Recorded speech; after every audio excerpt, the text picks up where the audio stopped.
নমস্কাৰ সৰ্বপ্ৰথম সমভক্তবৃন্দক মই সেৱা জনাইছোঁ মোৰ সেৱা আপোনালোকে গ্ৰহণ কৰিব আজি মই এই ভিডিঅ'টোৰ যোগেদি আপোনালোকক এটা মহান তত্ত্ব প্ৰকাশ কৰিবলৈ আগবাঢ়িছোঁ আপোনালোকে ভিডিঅ'টো আৰম্ভণিৰ পৰা শেষলৈকে শুনিবলৈ চেষ্টা কৰিব মই এই ভিডিঅ'টোৰ আগত বহু কেইটামান ভিডিঅ' আপোনালোকলৈ আগবঢ়াইছিলোঁ পিণ্ড জলাঞ্জলিৰ বিষয়ে যে আমি পিণ্ড জলাঞ্জলি দিব লাগে নেলাগে বা পিণ্ড জলাঞ্জলি আমি কি পৰ্যায়ত দিব লাগিব এই বিষয় লৈ মই আপোনালোকৰ মাজলৈ বহু কিছুমান ভিডিঅ' মই আগত লৈ আহিছোঁ আৰু সেই ভিডিঅ' যি আপোনালোকৰ মাজলৈ মই আগবঢ়াইছিলোঁ তাত মোৰ আমাৰ ভকত বৈষ্ণৱৰ ফালৰ পৰা কেইটামান প্ৰশ্নও উত্থাপন হৈছে সেই প্ৰশ্নকেইটাৰ সমাধান দিবৰ বাবে মই পুনৰ এই ভিডিঅ'টো আপোনালোকৰ মাজলৈ লৈ আহিলোঁ সেই পিণ্ড জলাঞ্জলিৰ বিষয়ত আমাৰ কেইজনমান ভকতে প্ৰশ্ন আগবঢ়াইছিল এনেদৰে যে পুত্ৰ ভৈলে পিণ্ড দিব লাগয় বাপৰ মূৰ পিণ্ড হুৱে জানা ভজিলে ঈশ্বৰ প্ৰশ্ন কি আছিল যে পুত্ৰ ভৈলে পিণ্ড দিব লাগয় বাপৰ মূৰ পিণ্ড হুৱে জানা ভজিলে ঈশ্বৰ এইটো হ'ল ভাগৱতৰ পিঠু খণ্ডৰ পৰা এই পদফাকি তেওঁ আগবঢ়াই পেলাই মোক প্ৰশ্ন কৰিছে যে হে বাপজন আপুনি যে প্ৰকাশ কৰিলে যে আমি পিণ্ড জলাঞ্জলি দিব লাগে কিন্তু ভাগৱতৰ পিঠু খণ্ড প্ৰকাশ কৰিছে যে ঈশ্বৰ ভক্তি যদি আমি কৰোঁ বা কোনোবা যদি পিতৃৰ পুত্ৰই ভক্তি কৰে ঈশ্বৰৰ চৰণত ভক্তি প্ৰদান কৰে সেয়ে হ'ল আপোনাৰ পিতৃৰ বাবে পিণ্ড গতিকে এই কথাষাৰ কিমান শুদ্ধ কিমান অশুদ্ধ আৰু কিমান গ্ৰহণযোগ্য এই বিষয়ে অকণমান আপুনি আমাক প্ৰকাশ কৰক গতিকে এই পদফাকিৰ ওপৰত ভিত্তি কৰি মই আমাৰ সেই ভকত বৈষ্ণৱসকললৈ মই আগবঢ়াব বিচাৰিছোঁ যে এই পদফাকি গ্ৰহণযোগ্য হয়নে নহয় আৰু লগতে আমাৰ পৌৰাণিক যিবোৰ ইতিহাস বা পৌৰাণিক আমাৰ যিবোৰ ৰীতি নীতি বা যিবোৰ আমাৰ পৌৰাণিক ধৰ্ম গ্ৰন্থৰ যিবোৰ তত্ত্ব সেই তত্ত্বই কিদৰে প্ৰকাশ কৰিছে মই সেই বিষয়ে এতিয়া জনাবলৈ আগবাঢ়িছোঁ আপোনালোকে আজি এই ভিডিঅ'টো ভালকৈ শুনিবলৈ চেষ্টা কৰিব আৰু আপোনালোকে বুজিবলৈ চেষ্টা কৰিব মই যিখিনি কথা আপোনালোকক প্ৰকাশ কৰিবলৈ গৈ আছোঁ এই তত্ত্ববোৰ কিমান গ্ৰহণযোগ্য আপুনি অকণমান বহি নিজেই চিন্তা কৰিব সৰ্বপ্ৰথমতে মই শ্ৰীমন্ত শংকৰদেৱে ৰচিত কীৰ্তন ঘোষাৰ পৰা মই প্ৰকাশ কৰিবলৈ আগবাঢ়িছোঁ যে শ্ৰীমন্ত শংকৰ গুৰুজনাই পিণ্ডদানৰ বিষয়ত কেনেদৰে প্ৰকাশ কৰিছে আৰু যিটো আখ্যান শ্ৰীমন্ত শংকৰদেৱে কীৰ্তন ঘোষাত প্ৰকাশ কৰিছিল সেইটো স্বয়ং অৰ্জুনৰ চিন্তাধাৰা আৰু অৰ্জুনে শ্ৰীকৃষ্ণৰ উপদেশত বা শ্ৰীকৃষ্ণৰ আজ্ঞাত বা শ্ৰীকৃষ্ণই পূৰ্বত কৈ যোৱা যি আপোনাৰ আদৰ্শ উপদেশ সেই আদৰ্শ উপদেশৰ ওপৰত ভিত্তি কৰি অৰ্জুনে পিণ্ড কেনেদৰে দান কৰিছিল মই এই বিষয়ে এতিয়া আপোনালোকক প্ৰকাশ কৰিবলৈ গৈ আছোঁ কীৰ্তন ঘোষাৰ শ্ৰীকৃষ্ণ বৈকুণ্ঠ পৰায়ণৰ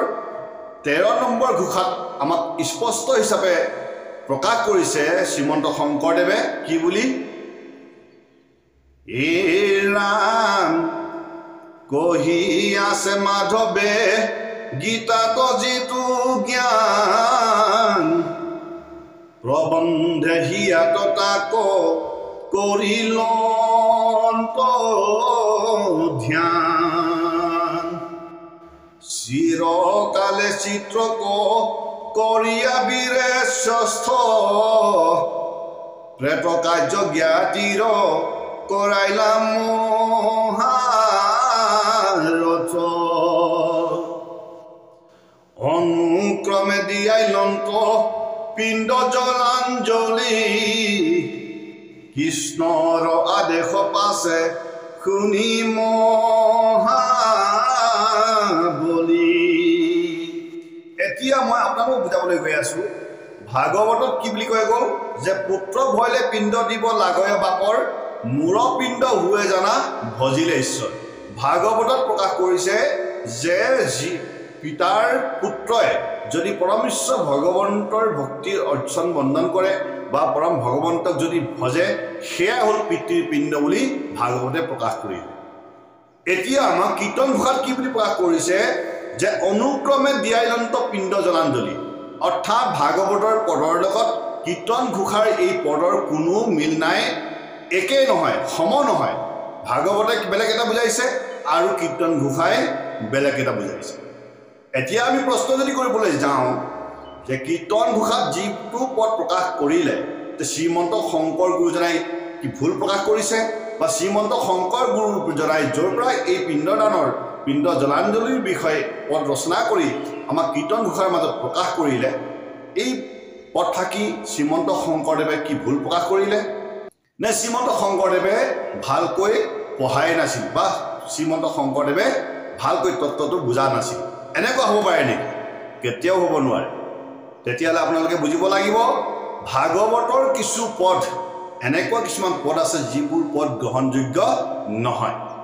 গতিকে এতিয়া আপোনাক মই পুনৰ প্ৰকাশ কৰিবলৈ আগবাঢ়িছোঁ যে পুত্ৰ ভৈলে পিণ্ড দিব লাগয় বাপৰ, মূৰপিণ্ড হুৱে জানা ভজিলে ঈশ্বৰ। এই পদ থাকি আৰু অনুক্ৰমে দিয়ায়ন্ত পিণ্ড জলাঞ্জলি কৃষ্ণৰ আদেশে পাছে শুনি মহাবলী, এই দুটা পদৰ মাজত আকাশ আৰু পাতলৰ পাৰ্থক্য আছে। ভাগৱতে কৈছে যে ভক্তি কৰিলে পিণ্ডদান দিয়া হয়, কিন্তু কীৰ্তন ঘোষাই কিন্তু ইয়াত কি কৈছে দ্ৰব্য কথাই প্ৰকাশ কৰিছে। এই কীৰ্তন ঘোষাত অনুক্ৰমে দিয়ায়ন্ত পিণ্ড জলাঞ্জলি, অনুক্ৰমে মানে গণনা কৰি এটাৰ পিছত এটাকৈ কি কৰিছিল অৰ্জুনে সেই জ্ঞাতিসকলৰ পিণ্ডদান প্ৰদান কৰিছিল। ইয়াত ভক্তিৰ কথা আহি পোৱা নাই। কীৰ্তন ঘোষাৰ পিণ্ড জলাঞ্জলিৰ বিধিমতে যে ভক্তি কৰিলেহে যে পিণ্ডদান দিয়া হয় এনেদৰে কীৰ্তন ঘোষাই প্ৰকাশ কৰা নাই। অৰ্থাৎ ভাগৱতৰ পদ ফাঁকিৰ লগত কীৰ্তন ঘোষাৰ কোনো উপদেশৰ পদৰ লগত মিল নপৰে। তেতিয়াহ'লে আপুনি জানিব লাগিব আমাৰ শ্ৰীমদ ভাগৱতত বহু কিছুমান পদ অমিল আছে যিবোৰ পদে আমাৰ কীৰ্তন ঘোষাৰ তত্ত্বৰ লগত মিল নপৰে। গতিকে মই পুনৰ কৈ আছোঁ যে কহি আছে মাধৱে গীতাত যিটো জ্ঞান, প্ৰবন্ধ হিয়াত তাক কৰিলন্ত ধ্যান। অৰ্জুনক শ্ৰীকৃষ্ণ ভগৱন্তই পূৰ্বত যি জ্ঞান প্ৰদান কৰি গৈছিল শ্ৰীকৃষ্ণ ভগৱন্তই তাকেই আপোনাৰ ধ্যান কৰি সেই শ্ৰীকৃষ্ণ ভগৱন্তই পূৰ্বত যিদৰে উপদেশ প্ৰদান কৰিছিল সেই উপদেশৰ মতে অৰ্জুনে কি কৰিছিল অনুক্ৰমে দিয়ায়ন্ত পিণ্ড জলাঞ্জলি, অৰ্থাৎ এটা এটাকৈ তেওঁ মৃত জ্ঞাতিসকলৰ পিণ্ড জলাঞ্জলি প্ৰদান কৰিছিল। তেতিয়াহ'লে আমি জানিব লাগিব ভাগৱতৰ যিটো পথ সেই পথ ফাঁকি গ্ৰহণযোগ্য নহয়, যে ভক্তি কৰিলেহে পিণ্ডদান দিয়া হয়, এই বাক্যষাৰ কেতিয়াও গ্ৰহণযোগ্য নহয়। লগতে আপোনালোকক মই আকৌ এইখিনিতে এটা কথা বুজাই দিব বিচাৰিছোঁ। আমাৰ একাংশ ভকতে বা একাংশ ব্যাখ্যাকাৰসকলে আপোনালোকক কি বুলি বুজায় যে পিতৃ মাতৃ জীয়াই থাকোঁতেই আমি শ্ৰাদ্ধ পিণ্ড দিব লাগে, মৃত্যুৰ পিছত শ্ৰাদ্ধ পিণ্ড দি একো লাভ নাই। মৰা গৰুৱে ঘাঁহ নাখায়, মৰা গায়ে গাখীৰ নিদিয়ে। গতিকে মৃত আত্মাই পিণ্ড জলাঞ্জলি নলয় বুলি আমাক কি কৰে প্ৰকাশ কৰে। কিন্তু আপোনালোকক মই এইখিনিতে পুনৰ বুজাই দিব বিচাৰিছোঁ কীৰ্তন ঘোষাৰ এই পদৰ মতে অৰ্জুনে তেওঁলোকৰ জ্ঞাতিসকল মৃত্যুৰ পিছতহে পিণ্ড জলাঞ্জলি দিছিল। আপোনালোকক পুনৰ মই ক'বলৈ গৈ আছোঁ যে অৰ্জুনে কেতিয়া পিণ্ডদান দিছিল? কৃষ্ণৰ উপদেশত যেতিয়া মহাভাৰতৰ যুদ্ধ সমাপন হ'ল, সমাপন হোৱাৰ পিছত সকলো তেওঁৰ জ্ঞাতিসকল যেতিয়া মৃত্যুবৰণ কৰিলে তাৰ পিছতহে কৃষ্ণ ভগৱন্তক ধ্যান কৰি তেওঁৰ উপদেশৰ মতে অৰ্জুনে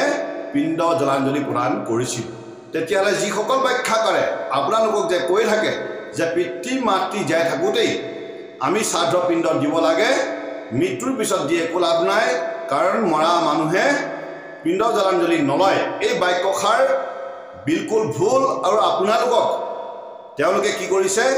আপোনালোকৰ ধৰ্মত বিঘিনি ঘটাইছে আৰু আপোনালোকক বিনষ্ট কৰিছে, আৰু তাকেই আপোনালোকে শুদ্ধ বুলি মানি কি কৰি আছে সেই ধৰ্মত আপোনালোকে সংলগ্ন হৈ আপুনি আপোনাৰ নিজৰ সংস্কাৰকে কি কৰি আছে নিন্দা কৰি আছে। আৰু এইটো চিৰন্তন সত্য মই আজি এই ভিডিঅ'ৰ যোগেদি আপোনালোকক প্ৰকাশ কৰিছোঁ। গতিকে আপোনালোকে যদিহে নিজৰ ধৰ্ম শুদ্ধ কৰিবলৈ বিচাৰিছে তেতিয়াহ'লে আপোনালোকে পুনৰ এবাৰ ভালকৈ নিজৰ ধৰ্মটোক ঘূৰি চাই লওক যে আপোনাৰ ধৰ্মটো কিমান শুদ্ধ আৰু কিমান অশুদ্ধ গতিকে স্পষ্ট হিচাপে আপোনাক প্ৰমাণিত কৰি দেখুৱাইছোঁ যে কীৰ্তন ঘোষাই কেতিয়াও আপোনাক এইটো কোৱা নাই যে পিতৃ মাতৃৰ শ্ৰাদ্ধ পিণ্ড জীয়াই থাকোঁতে যে কৰিব লাগে এনে বুলি কীৰ্তন ঘোষাই আপোনাক প্ৰকাশ কৰা নাই কীৰ্তন ঘোষাই এইটোৱে প্ৰকাশ কৰিছে যে অৰ্জুনে পিণ্ডদান দিছিল জ্ঞাতিসকলৰ মৃত্যুৰ পিছতহে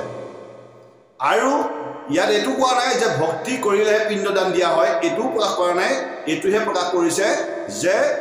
পিণ্ড জলাঞ্জলি অনুক্ৰমে দিব লাগে অৰ্থাৎ এইটো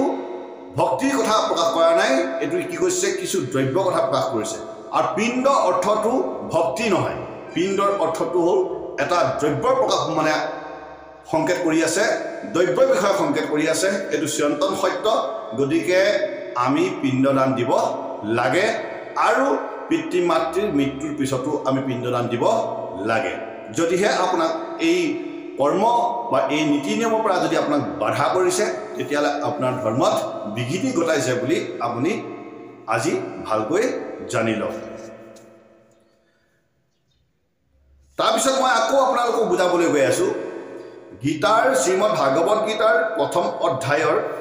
41 নম্বৰ শ্লোকটো আপোনালোকে ভালকৈ পঢ়ি চাব গীতাৰ শ্ৰীমদ ভাগৱত গীতাৰ সংস্কৃত শ্লোকৰ আপোনাৰ 41 নম্বৰ শ্লোকটো আপোনালোকে পঢ়ি চাব তাত বৰ সুন্দৰকৈ আমাক বুজাই কৈছে যে আমি পিণ্ডদান দিব লাগে যদি আমি পিণ্ডদান নিদিওঁ তেতিয়াহ'লে আমাৰ পিতৃপুৰুষসকল স্বৰ্গৰ পৰা কলৈ যায় নৰকলৈ যায় এই কথাখিনিও আমাক সুন্দৰ হিচাপে প্ৰকাশ কৰিছে আপোনালোকে শুনিব শংকৰো নৰকায়ব্য কুলু ঘানাম কুলশস্য পতন্তি পিতৰু হেস্যাম লুপ্ত পিণ্ডু দকক্ৰিয়া ইয়াত কিমান সুন্দৰকৈ আমাক বুজাই দিছে কি বুলি যে পতন্তি পিতৰু হেস্যাম লুপ্ত পিণ্ডু দকক্ৰিয়া অৰ্থাৎ কৈছে যে যদিহে আমি পিণ্ড তৰ্পণ এইবোৰ যদি শ্ৰাদ্ধ ধৰ্ম এইবোৰ যদি আমি ত্যাগ কৰোঁ তেতিয়াহ'লে আমাৰ পিতৃ মাতৃসকল ক'লৈ যাব স্বৰ্গৰ পৰা নৰকলৈ গুচি যাব বুলি আমাক প্ৰকাশ কৰিছে ইয়াতো আপোনাক কোনো ভক্তিৰ কথা কোৱা নাই ইয়াতো আপোনাক দ্ৰব্যৰ সংকেত দি আছে পুনৰবাৰ আপোনাক কৈ আছোঁ পিণ্ড যিটো শব্দ পিণ্ড শব্দটোৱে কোনো এটা ভক্তিৰ কথা বুজোৱা নাই পিণ্ড শব্দটোৱে এটা দ্ৰব্যৰ কথা বুজাই আছে গতিকে আপোনাৰ ধৰ্মত বিঘিনি ঘটাবলৈ বাবে তেওঁলোকে এই পথফাকিক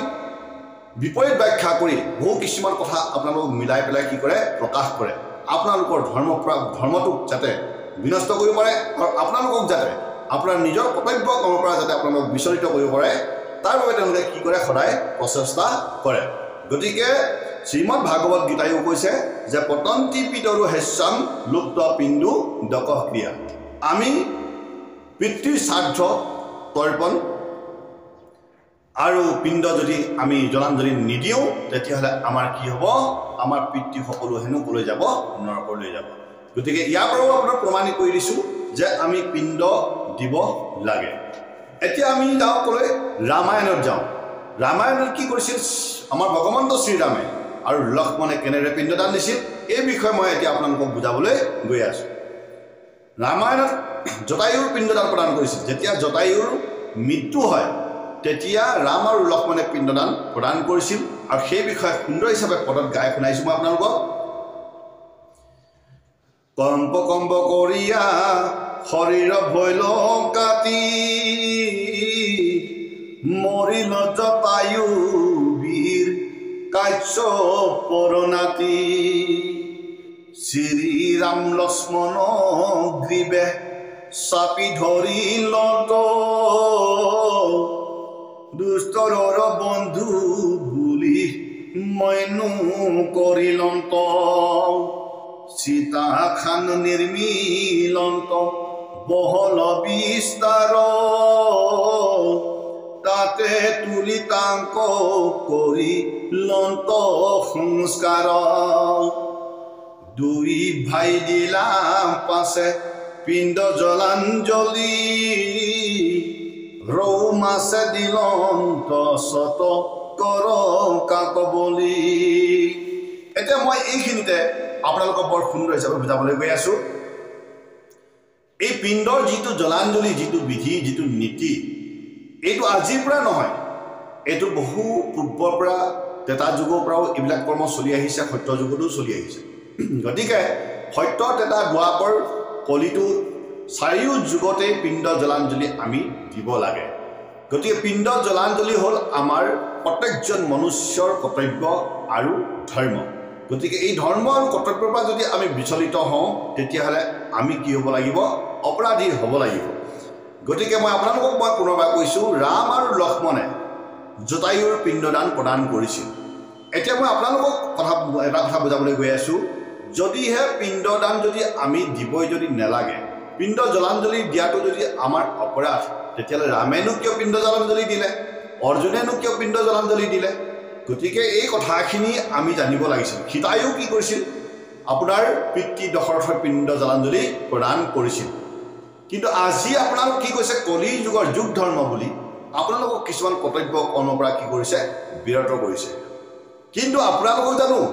মাধৱদেৱে শংকৰদেৱে পিণ্ড দিব নালাগে বুলি আপোনাক প্ৰকাশ কৰিছিল জানো নাই কৰা মাধৱ গুৰুজনাই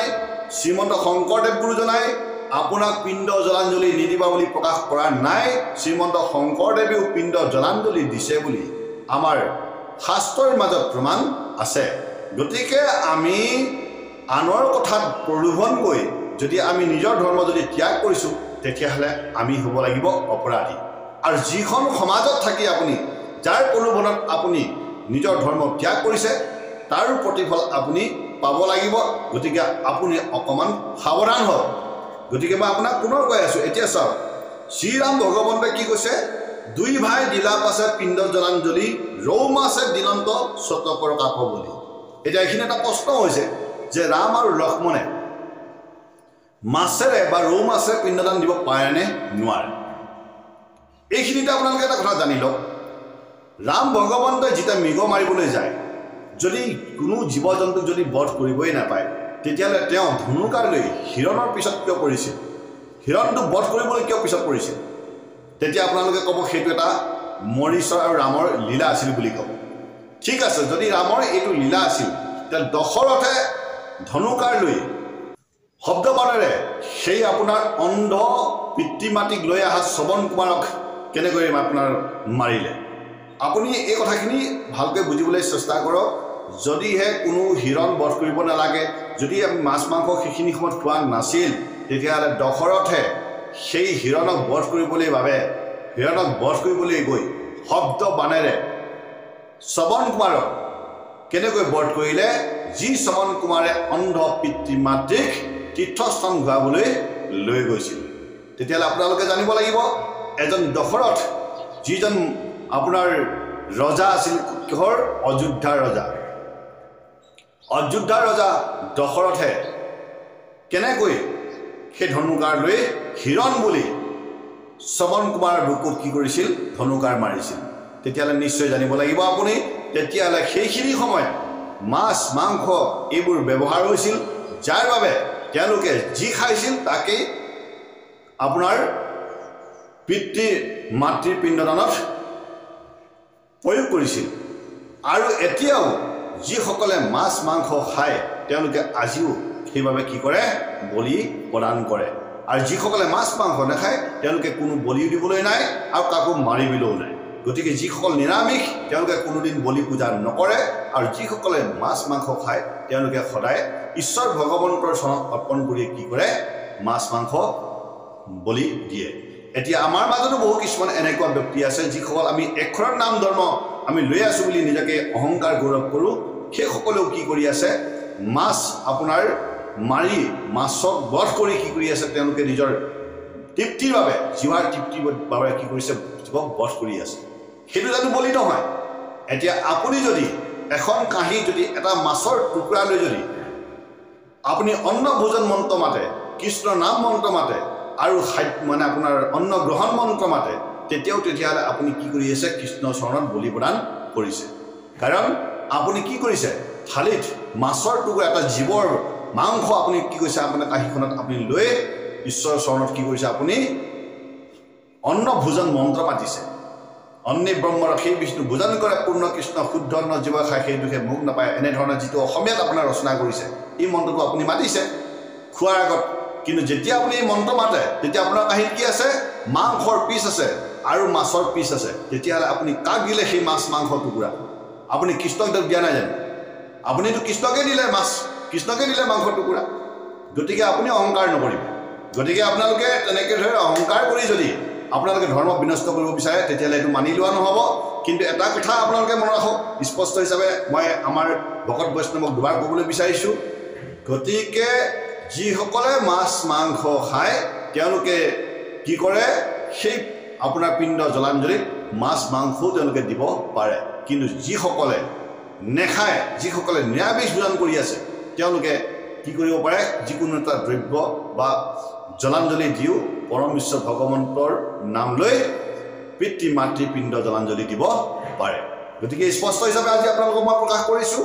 আমাৰ যিটো পিণ্ডদান জলাঞ্জলিৰ যিটো বিধি বা আমাৰ যিটো সনাতন হিন্দু ধৰ্ম ইয়াত একাংশই কি কৰিছে শাস্ত্ৰৰ বিৰোধী কৰ্ম কৰি আছে আৰু শাস্ত্ৰৰ বিৰোধী ধৰ্ম প্ৰচাৰ কৰি আমাৰ সমাজত বিভ্ৰান্তিৰ সৃষ্টি কৰিছে গতিকে পুনৰ মই স্পষ্ট আপোনালোকক কৈছোঁ কীৰ্তন ঘোষাত আপোনাক এইটো কোৱা নাই যে ঈশ্বৰৰ ভক্তি কৰিলে পিণ্ডদান দিয়া হয় এনেদৰে প্ৰকাশ আমাক কীৰ্তন ঘোষাত কৰা নাই কীৰ্তন ঘোষাই এইটোৱে প্ৰকাশ কৰিছে যে অনুক্ৰমে দিয়াইলন্ত পিণ্ড জলাঞ্জলি এই বাক্যশাৰী এইটোৱে বুজাইছে যে কোনো এটা দ্ৰব্য বা জলাঞ্জলি লৈ পৰম সেই পিতৃসকলক আমি পিণ্ড জলাঞ্জলি দিব লাগে ভক্তি কৰিলেই পিণ্ড জলাঞ্জলি দিয়া নহয় এইটো কথা স্পষ্ট হিচাপে কীৰ্তন ঘোষাত প্ৰকাশ পাইছে আৰু ৰামায়ণত প্ৰকাশ পাইছে মই আপোনালোকক ৰামায়ণৰ উদাহৰণ দিলোঁ আপোনালোকক শ্ৰীমদ ভাগৱত গীতাৰ প্ৰথম অধ্যায়ৰ 41 নম্বৰ শ্লোকৰ পৰাও আপোনালোক প্ৰমাণ দিছোঁ গতিকে ভাগৱতত এই যে কথাষাৰ লিখিলে কোনটো যে পুত্ৰ ভৈলে পিণ্ড দিব লাগয় বাপৰ মূৰ পিণ্ড হুৱে জানা ভজিলে ঈশ্বৰ যে ঈশ্বৰ ভজিলেই যে পিণ্ডদান দিয়া হয় এইটো কথা মিছা কথা এইটো গ্ৰহণযোগ্য নহয় গতিকে এই কথাখিনিকে আপোনালোকক প্ৰকাশ কৰিবলৈ বাবে মই আজি এই ভিডিঅ'টো আপোনালোকলৈ আগবঢ়ালোঁ যদি আপোনালোকে সত্য বুলি ভাবিছে যদিহে আপোনালোকে শুদ্ধ বুলি ভাবিছে তেতিয়াহ'লে এই ভিডিঅ'টো আপোনালোকে শ্বেয়াৰ কৰক যাতে প্ৰত্যেকজন আমাৰ সনাতন হিন্দু ধৰ্মৰ লোকে এই ভিডিঅ'টো চাব পাৰে আৰু এই ভিডিঅ'টোৰ যোগেদি যাতে তেওঁলোকে নিজৰ ধৰ্মটোক ৰক্ষা কৰিব পাৰে গতিকে পিণ্ড জলাঞ্জলি আমি প্ৰত্যেকজন ব্যক্তিয়ে দিবই লাগিব যদি আপোনাৰ সমাজত পিণ্ড জলাঞ্জলি দিয়াৰ বিধি নাই তেতিয়াহ'লে আপোনালোকে জানিব আপোনাৰ ধৰ্মত বিঘিনি ঘটিছে আপুনি তেতিয়াহ'লে ধৰ্ম ভ্ৰষ্ট হৈ আপুনি বিপথে পৰিচালিত হৈছে গতিকে এই কথাখিনি আপোনালোকক মই প্ৰকাশ কৰিলোঁ ইয়াকে কৈ আপোনালোকৰ পৰা মই বিৰতি মাগিছোঁ আৰু এই ভিডিঅ'টো আপোনালোকে শ্বেয়াৰ কৰিব আপোনালোকৰ কমেণ্ট দিবলৈ নেপাহৰিব ওম শ্ৰীকৃষ্ণায় নমঃ ওম নমঃ শিৱায় ওম তৎসৎ ওম শান্তি